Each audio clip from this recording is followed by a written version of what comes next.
Assalamualaikum warahmatullahi wabarakatuh. Perkenalkan, nama saya Aldi Muhammad Aziz dari kelas 3D Manajemen dengan NIM 2002 Di sini saya akan memaparkan materi pada matkul Bisnis Internal dengan materi teori HO. Sebelum masuk materi lebih dalam, saya akan memberikan pengertian. Apa sih yang dimaksud dengan teori HO? Teori HO atau yang disebut juga dengan teori Hexaker-Ohlin adalah teori yang dikemukakan oleh Hexaker dan Bertil Ohlin yang dikembangkan oleh teori keunggulan komparatif dari David Ricardo. Teori ini membahas dasar komparatif atau keunggulan bidang teknologi faktor produksi yang dipengaruhi faktor endowment atau pemilik faktor produksi suatu negara dan juga faktor intensity atau teknologi yang digunakan saat produksi, di mana teori ini memprediksi pola perdagangan serta jumlah produksi berdasarkan faktor produksi suatu negara. Teori ini yang disebut teori HO mempunyai dua kurva. Yang pertama, kurva Isokos. Kurva Isokos adalah kurva yang menunjukkan suatu kombinasi dua faktor produksi yang ada dalam perilaku produsen yang biaya yang sama.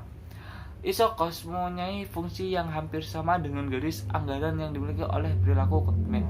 Dalam kurva Isokos ada beberapa hal penting yang dibahas, yakni bagaimana kita menghemat suatu pengeluaran dari produksi dan bagaimana kita memaksimalkan pemasukan yang ada. Yang kedua, kurva Isokwan. Kurva Isokwan adalah salah satu kurva yang ada dalam perilaku produsen yang menunjukkan kombinasi dua faktor produksi untuk menghasilkan produk yang sama.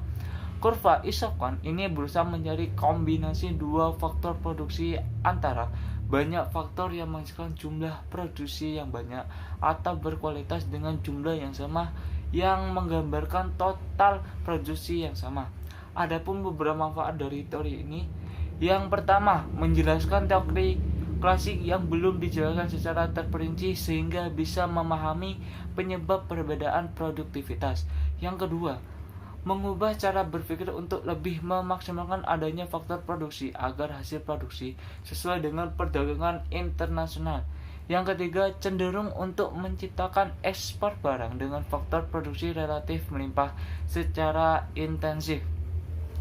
Untuk lebih memahami kelemahan teori HO dalam menjalankan perdagangan internasional, akan dikemukakan beberapa asumsi yang kurang valid. Yang pertama, asumsi bahwa kedua negara menggunakan teknologi yang sama dalam memproduksi adalah tidak valid. Fakta yang ada di lapangan, negara sering menggunakan teknologi yang berbeda. Asumsi persaingan sempurna dalam semua pasar produk dalam faktor produksi lebih menjadi masalah. Hal ini karena sebagian besar perdagangan adalah produk negara industri yang bertumbuh pada diferensiasi produk dan skala ekonomi yang belum bisa dijelaskan dengan model faktor endowment HO. Yang kedua, asumsi tidak ada mobilitas faktor internasional. Adanya mobilitas faktor secara internasional mampu mensubstitusikan perdagangan internasional yang menghasilkan kesamaan relatif harga produk dan faktor antar negara. Maknanya adalah hal ini melakukan modifikasi HO tetap tidak mengurangi validitas model HO. Sekian pemaparan materi dari saya, kurang lebihnya mohon maaf. Wassalamualaikum warahmatullahi wabarakatuh.